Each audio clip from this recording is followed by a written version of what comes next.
예. 자, 오늘은 빌라도 앞에서 행해진 로마의 재판 5번째입니다. 그 재판을 계속하고 있는데요. 너무 오래 하죠. 그래서 오늘 재판 끝내버리겠습니다.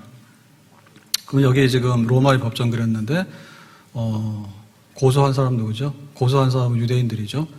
지금 피고소인, 고소당한 사람 누구요? 예수님이고요. 그런데 지금 재판장은 누굽니까? 로마 총독 빌라도가 로마법의 재판장으로서 지금 재판하고 있는 거죠. 자, 그래서 오늘 그 재판을 하는데, 자, 처음에 이제 고소할 때 예수님을 끌고 와가지고 유대인의 왕이라 했다 이렇게 고소했어요. 그 유대인의 왕이라는 얘기는 그야말로 로마에 반역한, 그러니까 독립운동한, 쿠데타를 한 정치범이다 얘기죠. 그래서 빌라도가 보고 어이가 없었죠. 왜냐하면 예수님은 칼을 든 것도 없고, 예수님은 군대를 조직한 적도 없고, 그리고 뭐 예수님이 그렇게 뭐 3년 동안 공개적인 활동을 했지만 한 번도 그런 거 한 적이 없잖아요. 그래서 빌라도가 뭐 이거 아무것도 아니다 했죠. 그놈을 이렇게 석방시켜야 되는데 석방 못 시킨 이유는 뭡니까? 유대인들이 와서 막 큰 소리로 예수를 십자가에 처형하라고 하니까 그냥은 내주면 자기가 이제 정치적인 부담이 있을 것 같고, 그러니까 이제 무슨 명분을 찾아서 내주려고 하는 거죠. 그래서 그 명분의 첫 번째가 뭐였는가 하면 6월절이 되면 죄수 하나를 놓아주는 그 총독의 권한이 있어요. 그러니까 바라바하고 예수하고 누구를 놓아줄까? 요거를 생각한 거죠.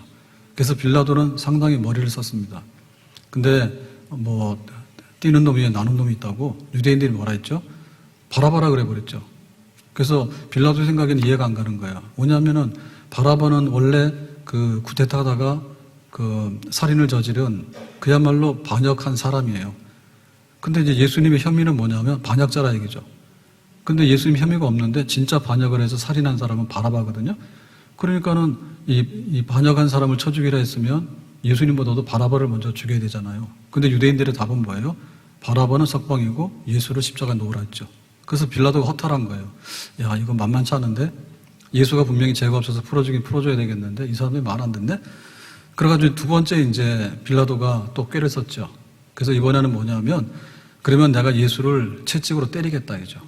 그래서 이제 그 채찍으로 때리는데, 그 채찍으로 때리는 거는 굉장히 이제 아주 심각한 상처를 입는 겁니다. 그래가지고 이제 예수님 만신창이 됐잖아요. 그리고 이제 조롱하죠. 그러니까 이제 매 맞고 조롱당하고 이제 이렇게 했으니까 그 유대인들이 예수를 십자가에 못 박아 죽이라라고 하는데 죽는 거 빼놓고는 다 한 거예요. 죽는 거 빼놓고 다 한 거예요. 그래서 이제 빌라도가 이제 이 정도면 됐잖아. 니들 좀 그 마음에 좀 이제 좀 풀렸냐? 그러니까는 적당히 하고 놓아주자라고 이제 타협을 다시 제시하게 되는 거죠. 그랬는데도 유대인들은 십자가에 못 박아 죽이라. 한결같은 거예요. 그러니까는 빌라도가 또 허탈하죠. 죄 없는 사람을 풀어주려고 그래도 뭐 이것도 싫다, 저것도 싫다. 막무가내로 죽이라라고 얘기를 하니까. 자, 그래서 이제 최종적으로 이제 예수를 십자가에 못 박아 죽이라라고 하는 판결이 날 수밖에 없는데 그 나게 된 과정에 대해서 오늘 본문을 보게 되면요. 6절에 보니까 이렇습니다. 대제사장들과 아랫사람들이 예수를 보고 소리질러 이르되, 그러니까 여기 이제 유대인들이 몰려왔는데 그 중에 주동자들이 있잖아요. 그러니까 주동자들은 대제사장들, 그러니까 이제 종교 권력을 가진 사람들, 그 아랫사람들은 수하의 사람들이죠. 그러니까 항상 여기 핵심이 있는 거예요. 교회 와가지고도 교회를 시끄럽게 하는 사람 중에 핵심이 있어요. 나라를 어지럽게 하는 사람 핵심이 있는 거예요. 이 핵심 주동분자들이 그건 안 된다 그거죠. 그래서 일반 사람들은 그래 예수가 저 정도 맞았으면 메시아가 아닌가 봐. 우리 포기하고 가자 이럴 텐데 끝까지 죽여야 된다고 하는 그런 주동하는 사람도 있는데 십자가에 못 박으소서. 그러니까는 죽어야지 끝난다 이거죠. 피를 봐야지. 그러니까 빌라도가 하는 말이 너희가 데려다가 십자가에 못 박으라. 나는 그에게서 죄를 찾지 못하였노라. 그러니까 빌라도는 내가 볼 땐 죄 없다 그거죠. 근데 십자가 못 박아 죽이라는 거죠. 그래서 여기까지는 보면 빌라도가 재판을 어쨌든 간에 공정하게 하려고 애를 많이 쓰고 있습니다. 알겠습니다. 자, 그런데 수습이 안 되잖아요. 그래서 이제 7절에 보니까 이렇게 말하죠. 유대인들이 대답하되 너희들이 죽여라 그러니까 나는 죄 없다. 그러니까 죽이지 않겠다는 얘기죠. 그랬더니 유대인들이 대답하되 우리에게 법이 있으니 그 법대로 하면 그가 당연히 죽을 것은 그가 자기를 하나님의 아들이라 함이니이다겠죠. 그래서 지금 우리의 법이라고 하는 것은 뭐냐면 빌라도가 법적으로 문제없다 하니까 우리 법으로 보면 이 사람은 사형감이야. 우리 법은 뭐냐면 유대인의 법이죠. 율법이죠. 자, 율법에서 제일로 큰 죄가 뭐냐면 신성모독이에요. 하나님이다라고 하는 거죠. 그러니까 예수가 스스로 하나님의 아들이라는 얘기는 자기 하나님이라 한 거잖아요. 그러니까 신성모독에 대해서는 이거는 뭐 쳐죽여야 되는 게 맞아. 우리 법으로 그랬습니다. 그러니까 여기서 보면 이제 로마 법정에 서 있지만 로마 법이 아니라는 걸 알 수가 있죠. 그죠? 로마 법정이면 로마 법에 따라서 이제 예수의 혐의를 증거해야 되잖아요.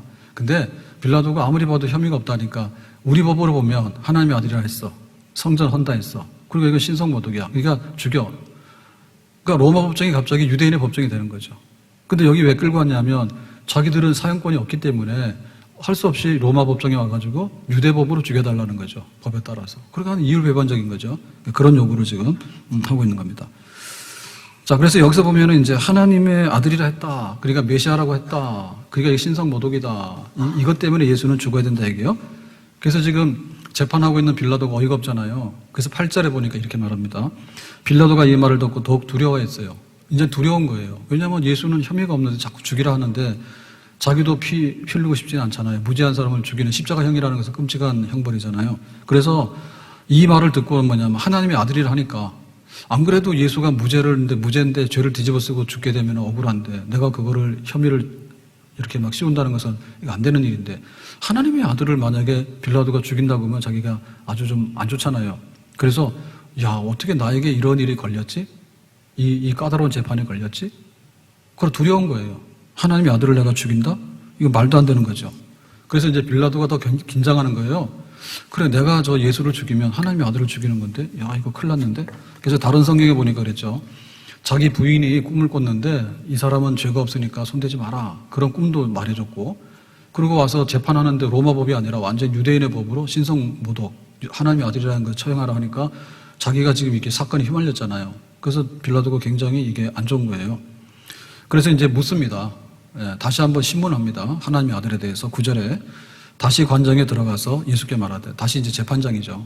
재판장에 들어가서 너는 어디로부터 하냐 하되, 그러니까 출처를 묻는 거죠. 그러니까 어디로부터 하냐라는 얘기는 하나님의 아들인데 네가 하나님이냐 사람이냐 속 시원히 말해라. 네 정체를. 그거를 이제 단도직입적으로 묻는 거예요. 예수께서 대답하여 주지 아니하시는지라. 예수님은 대답 안 하죠. 왜요? 말해봐야 소용이 없어. 그리고 이미 수차에 말했어. 내가 하나님의 아들이라고 하는 것은 로마법으로 이렇게 구테타하는 하나님의 아들이 아니라 하나님께서 이 백성을 구원하기 위해서 보내신 메시아다. 이런 면에서 나는 하나님의 아들이다. 누차 말했단 말입니다. 그러니까 더 말할 거 없다. 입 꽉 다물고 있는 거죠. 자, 그러니까 10절에 빌라도가 말합니다. 내게 말하지 아니하느냐? 내가 너를 놓을 권세도 있고 십자가에 못 박을 권세도 있는 줄 알지 못하느냐? 내가 살릴 수도 있고 죽일 수도 있다. 내 총독 아니냐 지금? 그러니까 여기 재판받고 있는데 네가 똑바로 말해라. 하나님이야? 아들, 인간이야? 똑바로 말해. 나에게 권세가 있어. 이러는 거예요. 그러니까 이제 빌라도가 지금 예수님의 무죄를 알고 있기 때문에 풀어주고 싶은데 풀어주지 못하고 있잖아요. 자기는 정치적인 눈치를 보느라고. 그랬을 때 이제 나에게 권한이 있다라고 하는 말은 자기도 역시 이 범죄에 개입하고 있는 거예요. 예. 지금 이거 완전히 풀어주면 되는데 풀어주지 못하고 눈치 보는 것도 잘못이잖아요. 근데 내가 권한이 있는데 노릴 수도 있고 잡을 수도 있어. 사실은 무죄면 그냥 무조건 석방이잖아요. 근데 이제 자기 권한을 가시하는 거죠. 나에게 있는 권한이 있다. 이 얘기는 뭐냐면 내 책임도 일부 있다. 이거를 지금 시인하고 들어가는 거예요. 빌라도도. 자, 그래서 11절에 이렇게 말합니다. 예수께서 대답하시되 위에서 주지 아니하셨더라면 나를 해할 권한이 없었으므로 그러므로 나를 내게 넘겨준 자의 죄는 더 크다 하시니라. 그러니까 내가 죽든지 살든지 하나님의 뜻이 이루어지는 거지. 빌라도가 나를 죽이고 살리는 게 아니야. 하나님께서 뜻이 있어. 그러니까 나는 이 재판에 관해서 신경 쓰지 않아. 근데 나를 십자가에 못 박아 죽이라고 끌고 온 유대인들, 그 중에서도 제사장이라든지 바리새인들이라든지 이런 지도자, 이 사람들은 정말 명백하게 죄가 많아. 예수님께서 그 말씀을 하시는 거예요. 자, 12절에 이러함으로, 그러니까 이렇게 이제 대화가 왔다 갔다 하는데 빌라도가 더 이상 예수님을 추궁할 수가 없잖아요. 그러니까 빌라도가 예수를 놓으려고 힘썼으나, 그러니까는 별다른 혐의점이 더 이상 나타나지 않는 거죠. 그러니까 이제 놓으려고 힘썼다는 얘기는 석방하려고 이제 애를 쓴 거죠. 그랬더니 유대인들이 소리질러 이르되 이 사람을 놓으면 가이사의 충신이 아니니이다. 무릇 자기를 왕이라고 하는 자는 가이사를 반역하는 것이니다. 했죠. 그래가지고 이제 그 유대인들이 빌라도를 제압합니다. 예. 빌라도에게 결정적인 마지막 한 방을 먹이는데 그 얘기가 뭐냐면 십자가에 못 박아 죽이라. 만약에 그냥 풀어주게 되면 당신은 가이사, 로마 황제 충신이 아니다. 이제 이 말을 하는 거예요. 그러니까 이거 협박이죠, 협박. 유대인들이 재판을 공정하게 지금 해야 되는데 그 공정한 재판을 깨는 거예요. 그러니까는 사실 여부를 떠나서 무조건 예수를 죽이지 않으면 당신은 이 반역자를 풀어준 반역자야. 로마에 대해서. 이제 이렇게 이제 빌라도를 협박하는 거예요. 그러니까 재판을 엉터리로 해. 근데 엉터리로 재판하지 않으면 네가 불이익을 당할 거야. 이런 이제 협박이 되겠죠. 자, 그러니까 이제 이게 왜 빌라도에게는 충격이냐면 정말 이게 충격입니다. 왜냐하면 빌라도는 로마가 임명한 총독이잖아요. 로마가 임명한 팔레스타인을 다스리기 위해서 임명한 총독이잖아요. 그런데 이 최종적인 임명권자는 로마 황제란 말이에요. 그 로마 황제가 누구냐면 티베리우스 황제예요. 근데 이 티베리우스 황제가 빌라도를 직접 잘 아는 건 아니에요. 그러니까 이 황제 주변에 고위 관리가 있는데 그 중에 빌라도를 추천한 사람이 세자누스라는 사람이에요. 근데 이 세자누스가 저쪽에 팔레스타인의 총독은 빌라도로 합시다 하니까 오케이 해가 한 거란 말이에요. 근데 지금 이 사건이 얼마 있기 전에 몇 달 전에 세자누스가 그런 그 로마 안에서 일어나는 그런 어떤 정치적인 사건 때문에 숙청을 당했어요. 그러니까 이제 황제한테 밑보인 거지. 그래서 이제 숙청을 당해서 세자누스가 이제 보호막이었는데 이 보호막이 없어진 거예요. 그러니까 빌라도는 그게 불안했던 거예요.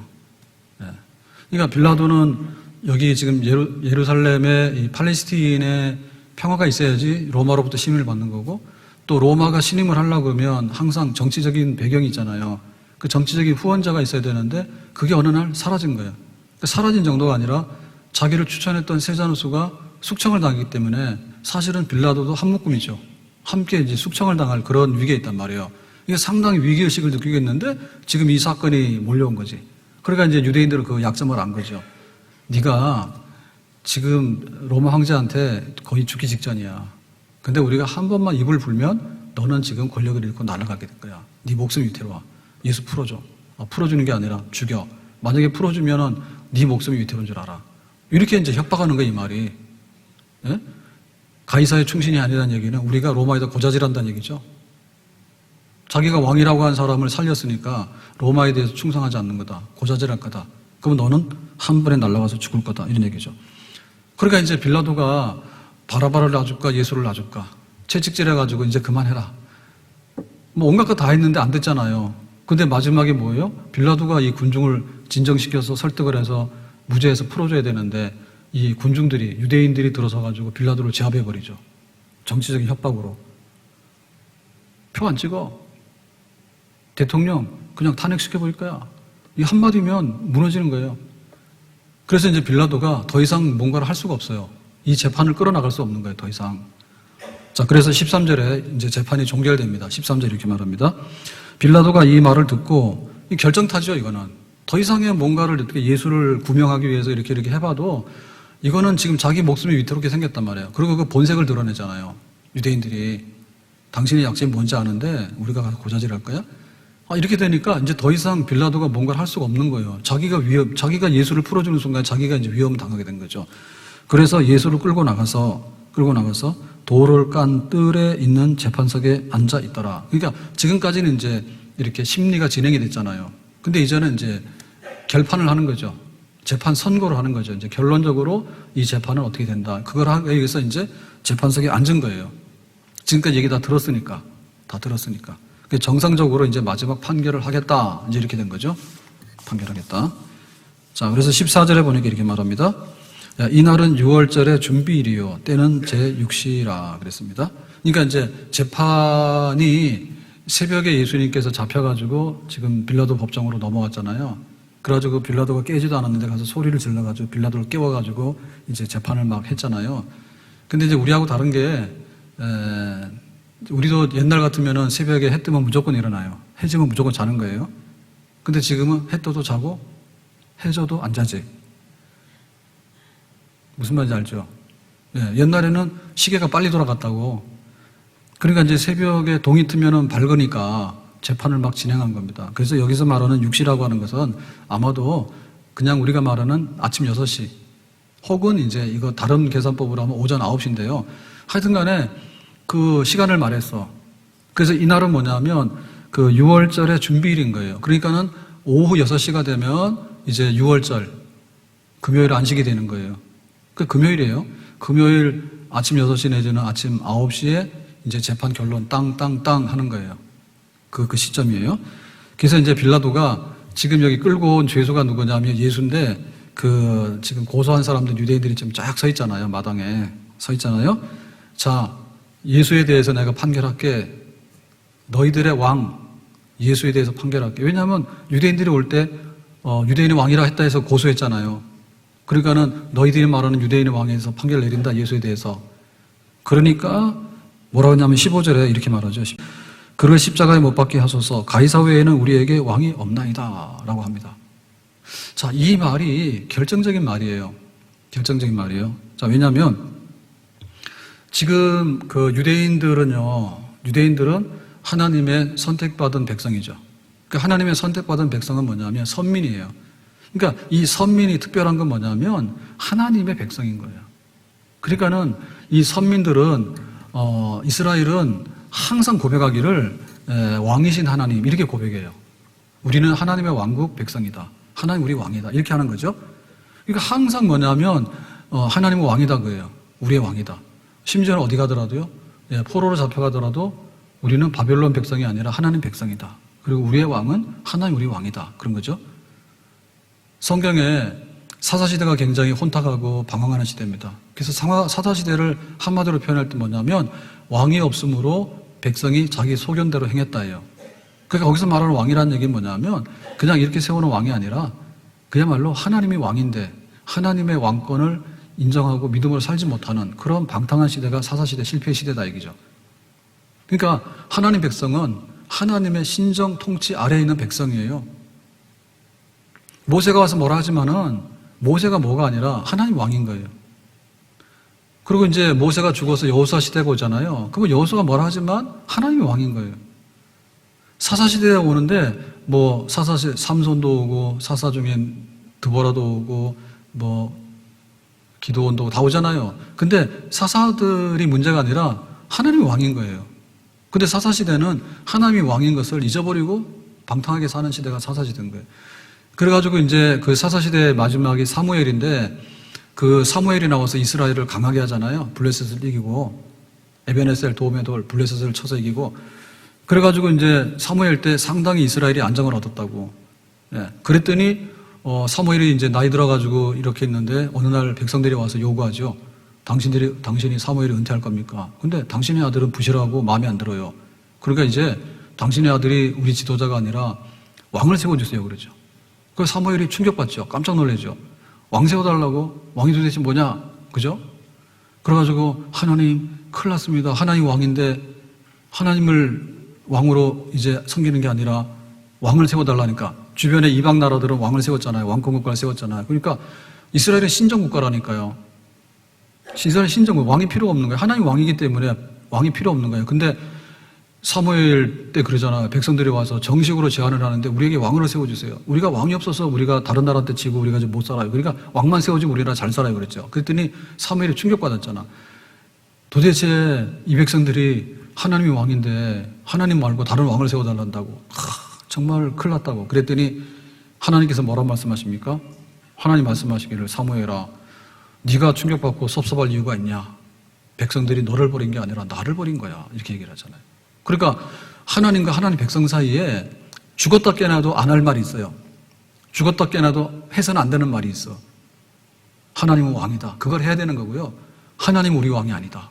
그러니까 다른 왕을 세워달라. 이거는 죽었다 깨나도 하면 안 되는 거야. 왜냐하면 왕과 그 백성 사이에는 목숨을 걸고 충성하는 관계가 있는 거예요.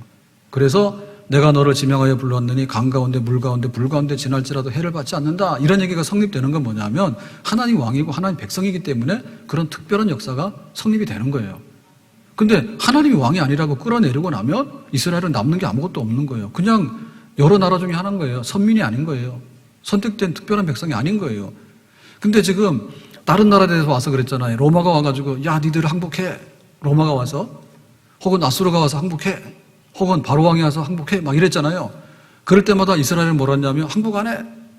니들이 우리를 끌고 가더라도 우리가 포로로 잡혀갔더라도 우리 왕은 여전히 여호와 하나님이야. 이렇게 얘기했잖아. 그래서 로마한테도 그래서 이제 굴복을 안 하는 거예요. 로마한테도 굴복 안 하는 거예요. 로마가 힘이 세지만은 하나님 우리 왕이지 로마 왕 황제한테 우리가 충성 안 해. 그럼 로마 황제에 대해 숭배 안 하는 거예요. 숭배 안 하는 거예요. 그랬는데 예수를 십자가에 죽이라라고 하는 이것을 하기 위해서 갑자기 돌변하는 거예요. 돌변해가지고 무슨 예수가 우리 왕이냐. 우리 왕은 로마 황제 가이사밖에 없다.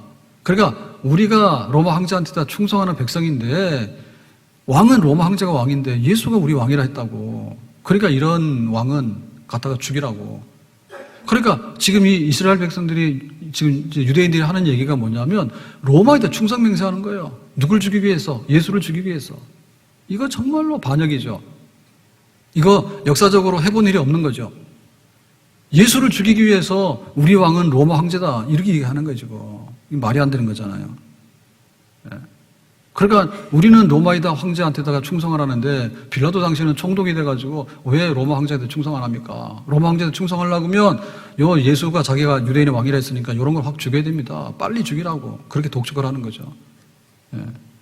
15절에 그런 말씀이에요. 그래서 이제 더 이상은 빌라도가 버틸 힘이 없어요. 더 이상 버틸 힘이 없어요. 로마 황제에다 충성하는데 왜 당신 충성 안 하냐고. 그럼 당장에 자기는 모든 걸 잃어버리잖아요. 자, 그래서 이제 재판 결정이 내려졌습니다. 그 결정이 뭐냐? 자, 16절인데요. 다 같이 보겠습니다. 이에 예수를 십자가에 못 박도록 그들에게 넘겨주니라. 재판 끝이에요. 그래, 예수는 유대인의 왕이라 했다. 그러니까 로마에다 반역한다 했다. 그런데 내가 인정 안 되지만 니들이 그렇다고 자꾸 소리를 지르고 막 이렇게 난리를 치니까 나도 할 수 없이 니들이 하라고 하는 대로 십자가에 못 박도록 그렇게 판결하노라 하고 이제 재판 끝. 재판 끝이에요. 재판이 끝났다는 얘기는 무슨 얘기예요? 재판이 끝났다는 얘기는요, 이제 더 이상 이 얘기를 반복할 필요가 없는 거예요. 더 이상 얘기를 반복할 필요가 없는 거예요. 그러니까 예수님의 그 죽음에 대해서는 이 재판 기록으로 모든 것을 다 우리가 그냥 인정하고 또 그것을 다시 확인하고 그렇게 하는 거예요. 재판 기록인 거예요. 역사적인 기록인 거예요. 그래서 우리가 이 사건을 보면 그 예수님이 누구인가 라고 얘기를 하는데 그 예수님은 하나님의 아들이다. 근데 예수님이 뭐 하셨지? 그러면 막 5,000명도 먹였지? 예수님은 산상수훈에서 좋은 말씀도 하셨지? 예수님은 귀신도 쫓아내셨지? 다 역사적인 사실입니다. 그런데 알아야 될 것은 뭐냐면 예수님께서 로마 법정에서 재판받았다는 거 아셔야 돼. 아셨어요? 로마 법정에 재판받았다니까? 재판을 받았는데 그 재판의 결과가 뭐였는가 하면 로마에다 반역한 구데타의 왕이다. 그러니까는 예수는 로마 법에 따라서 최고형의 사형으로 죽어야 된다. 그거를 판결받았다. 그러니까 예수님의 하신 여러 가지 일들 중에서 그 역사적인 사실 중에서 예수님의 마지막 행적의 역사적인 사실은 재판이에요. 재판인 거예요. 그러니까 이것이 훨씬 더 중요한 기록이고 정확한 기록입니다. 예수님께서 가셔서 제자들에게 무슨 말씀하셨는데 그거를 적어놨다가 나중에 예수님의 산상수훈 말씀 뭐 이런 거 다 기록했잖아요. 근데 그 기록 중에서 가장 강력한 기록이 뭐냐면 예수님이 재판받았다는 기록이 제일 강력한 기록인 거예요. 이거는 거짓이거나 혹은 소설을 써서는 도대체 될 수가 없는 거예요. 법정에서 어떻게 소설이 판결에 근거가 돼가지고 판결이 내려집니까? 될 수가 없죠. 그러니까 예수님의 출생과 예수님 행하신 것과 예수님의 그 십자가에서 죽으심이라고 하는 것의 모든 것의 그 진실성은 뭐냐면 재판의 기록에 근거해서 되어졌다라고 하기 때문에 우리가 예수님을 알고 예수님에 대한 신뢰를 보낼 때 최후의 신뢰는 뭐냐면 십자가에서 고난받아 죽으신 예수님은 역사적인 사실이다. 그리고 그 예수님께서 그 사건이 있었기 때문에 우리에게는 새로운 구원의 길이 열리게 됐다. 아멘? 네, 그래야 됩니다. 자, 그런데 그 역사적인 사실 재판의 그 의미는 뭐냐 하면 이제 명백하잖아요. 예수님은 죄 있다 없다? 죄 없죠. 끝까지 없죠.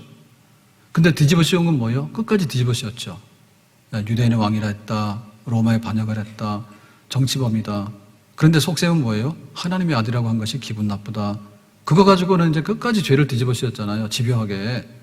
그러니까 예수님은 죄가 없으면 풀려나는 게 정상이죠. 재판이면 죄가 없으면 풀려나야 되잖아요. 근데 재판의 기록이 명백한데 예수님은 죄가 없는데 죄를 뒤집어 쓴 거예요. 세상에 그런 일들이 있을 수 있겠죠. 정말 나는 안 했는데 했다고 누명을 써가지고 뒤집어 쓰는 경우도 있겠죠. 근데 그거는 애매한 게 많을 텐데 예수님의 이 기록을 볼 것 같으면 예수님은 아무리 봐도 로마에 대한 반역으로 인해서 죽을 만한 십자가형에 해당할 만한 죄는 진짜 없는 거예요. 그러니까 도대체 그러면 이 죽음의 의미가 뭐냐 할 때 덮어 쓴 거죠. 로마에 반역한 유대인의 왕이라고 하는 그런 그 반역에 대한 것은 아무것도 없잖아요. 근데 그 죄목으로 처형을 당했잖아요. 그걸 덮어 쓴 거죠. 덮어 쓴 것이 뭐냐라고 할 때 우리의 죄를 덮어 쓴 거란 말이에요. 보라 세상 죄를 지고 가는 하나님의 어린 양 1호다. 그러니까 세상의 모든 죄를 뒤집어 쓴 겁니다. 그러니까 명명백백합니다. 그러니까 빌라도가 저지른 죄는 뭐냐면 무죄하면 콱 풀어줘야 되는데 우물쭈물하다가 나중에 자기가 죽게 생겼으니까 그러면 예수를 죽이라고 슬쩍 내놓은 거가 잘못됐다면 여기 유대인들이 와서 소리 질렀던 거 있죠. 유대인의 왕이라 했다. 그러니까 로마 법으로 처형을 해라. 하나님의 아들이라 했다. 신성모독이다. 처형을 해라. 이 얘기 뭐냐면 정말 뒤집어 씌우는 죄예요. 그러니까 예수님께서는 그 유대인들의 죄를 몽땅 뒤집어 썼어. 예수를 죽이라고 하는 그 죄를 예수님 뒤집어 썼어. 그러면 거기서 예수님을 죽이라고 소리 질렀던 그 유대인은 누구냐? 바로 우리들이라니까요. 우리의 죄인 거예요. 우리의 죄가 예수님을 십자가에 못 박으라고 계속 얘기를 한 거예요. 우리의 죄가. 우리 모두의 죄가. 온 인류의 죄가. 그러니까 세상엔 죄가 되게 많죠. 죄가 굉장히 많죠. 미운 사람, 김정은, 새벽잠을 깨워. 미사일 잡고 쏴가지고. 아베, 아씨. 그것도 뭐 하루아침에 막 이래가지고 막 잡아먹으려고 하니까. 그 다음에 트럼프는 우리나라 보고 부자라고? 진짜 약간 실성한 것 같아요. 미국이 더 부자예요? 근데 뭐 한국에 부자니까 가서 뭐 방위비 뜯어내라 막 그런다는데, 골치 아픕니다, 그거. 네? 근데 이 세상에 있는 죄를 보면요, 정말 죄는요, 먼지보다 많아요. 그리고 죄 빼놓으면요, 이 세상은요, 하나도요, 온전한 게 없어요. 우리가 가지고 있는 중에 착한 것보다도요, 죄성이 더 많아요, 우리 속에. 죄성이 더 많습니다. 그런 그 죄들이 있는데 그 죄는 영생에 이르지 못하고 하나님 앞에 우리가 온전하게 하나님 자녀라는 자리에 쓸 수 있는 자격을 다 박탈하는 거예요, 그 죄 때문에. 그러니까는 그 죄가 많은데 그 죄가 너무 하늘에 사무치잖아요? 그러니까 그거를 소멸시키기 위해서 하나님께서는 니들로는 안 되니까 하나님의 아들을 보내서 정말 유대인들이 너무하잖아요? 예수를 놓아줄래? 바라바를 놓아줄래? 웬만하면 예수라 하죠. 근데 그러면 채찍질하고 이렇게 조롱했으니까 그 정도로 풀어줄까? 아니다, 피를 봐야 된다. 끝장을 봐야 된다. 그러니까 빌라도가 자꾸 안 한다니까. 그러면 당신은 로마 황제한테 일러가지고 당신 죽게 하겠다. 이렇게 하니까 정말 이게 독사람이에요, 독사람. 집요하게 막 물고 늘어지잖아요. 그러니까 그 죄를 몽땅 뒤집어 쓴 사건이거든요. 그것이 법정에서 인정되는 사건이란 말이에요. 그런 거 갖다가 아니라 그렇다니까. 그런 거 갖다가 아니라 진짜 뒤집어 씌워가지고 멀쩡한 사람을 완전히 죄수로 만들어가지고 예수님을 십자가에 죽이는 사건. 그렇기 때문에 우리가 예수님의 이름으로 나갈 때 하나님 앞에서 우리가 엄청나게 많은 죄가 있고 문제가 있는데 엄청나게 예수님이 뒤집어 쓴 것으로 인해가지고 우리는 엄청나게 멀쩡하게 쓸 수 있는 의인이 되는 기회를 얻게 된 줄로 믿습니다. 아멘? 이게 법정에서 일어난 사건이에요. 그러니까 이 법정의 사건은 움직일 수가 없잖아요. 그리고 이 법정 사건의 의미가 있잖아. 이건 완전히 생사람 잡았다, 이 생사람 잡았다. 누가 잡았어? 우리가 생사람 잡은 거지. 우리가 생사람 잡은 거죠. 우리의 죄 때문에 예수님께서 몽땅 뒤집어 쓰고 죽게 됐다, 이거죠. 그러니까 우리가 예수 믿어서 구원받는다, 예수 믿어서 하나님 자녀가 된다라고 하는 것이 어떻게 성립이 될 수 있을까라고 할 때 터무니없이 예수님께서 어린 양으로 지셨기 때문에 십자가에 달리셔서 재판받으셔서 십자가형으로 당하셨기 때문에 우리가 그 은혜로 인해서 터무니없는 선물이 떨어져서 예수를 믿게 되면 하나님의 자녀가 되는 그런 은총을 입게 된 줄로 믿습니다. 예수 나를 위하. 다 같이 합시다. 십자가를 질 자무지한 사람들, 자무지한 사람들, 메시아 죽여. 예수여, 예수여, 예수여, 나의 죄 위하여 보배 피를 흘리니 죄인 받으소서. 그러니까 예수님의 십자가 고난과 죽음이 있는데, 예수님의 십자가의 죽음이라는 것은 뭐냐면 재판의 판결에 따라서 행해진 형벌입니다. 그러니까 그 재판의 사실과 재판의 의미가 십자가의 고난과 죽음으로 연결이 되는 거예요. 그러니까 그거는 십자가의 고난과 죽음을 우리 자의적으로 해석하면 안 돼. 예? 팔이 안으로 굽듯이 그냥 내가 적당하게 하기 위해서 그 예수님의 십자가와 고난을 우리식으로 적당하게 이렇게 막 해석하면 안 된단 말이죠. 법정에서 일어난 사건의 법정적인 처벌의 의미가 우리에게 주어진 혜택이다, 그죠?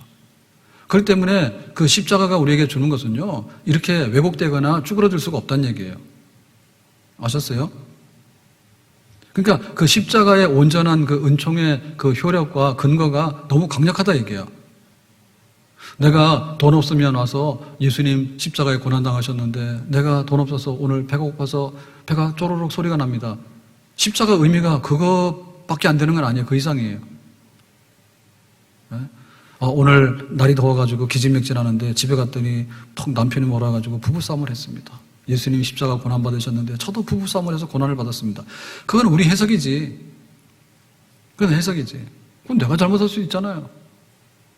내가 잘못할 수 있잖아요. 내가 잘못한 거는 뭐가 고난이요? 당연히 받아야 버리지. 그러니까 우리가 십자가의 고난과 죽음이라고 하는 이 십자가의 복음에 그 법정적인 성격과 사실성에 대해서 우리가 더 의미를 가져야지 예수님께서 다음 시간에 하겠지만 십자가에서 처형당하는 그 과정의 의미가 제대로 전달이 되겠다고 합니다. 그래서 우리가 믿을 때 감정적으로 믿는 거 중요한데요. 그 감정적인 믿음에서는 법적인 근거와 법적 효력이 어떻게 발생하는가가 우리의 감정적인 고맙고 감사하다는 사건으로 넘어가야 될 줄로 믿습니다. 그래서 우리 믿는 사람들이요, 냉정하고 똑똑해야 돼요. 내가 어려우면 예수님 십자가 고난받았으니까 날 받아주세요. 그러고 우리가 편하면 예수님 혼자 고난받으세요. 나는 지금 호강을 하고 있으니까 나 좀 찾지 마세요. 이렇게 하면 안 된단 말이에요. 아셨어요? 예, 교회는 십자가 복음 안에 서 있는 거거든요. 그렇기 때문에 교회는 생명이 있는 거예요. 예. 교회가 어떻게 십자가 복음 중심으로 서 있는가에 대해서 우리가 항상 노래를 불러야 됩니다. 노래를 불러야 됩니다. 그리고 모일 때마다 예수님을 자랑해야 돼. 그렇게 법정에서 거꾸로 잘못된 재판을 뒤집어 쓰심으로 인해서 우리가 살게 된 이것이 얼마나 확실하고 은혜가 있는가를 우리가 날마다 얘기를 할 때 내가 그리스도인이 되는 거고, 그거를 날마다 얘기할 때 교회는 십자가 아래에 있는 복음이 있는 그런 교회가 될 수 있는 줄로 믿습니다. 기도합니다. 오늘 이 십자가의 복음이 있기까지 예수님께서 재판을 받으셨고 그 재판의 효력으로 죽으셨지만 그 효력으로 우리는 살게 되었습니다. 십자가 굳게 붙들고 예수님 붙들고 항상 감격하여 감사하여 살아가는 우리들이 되기를 원합니다. 예수님의 이름으로 기도합나이다. 아멘.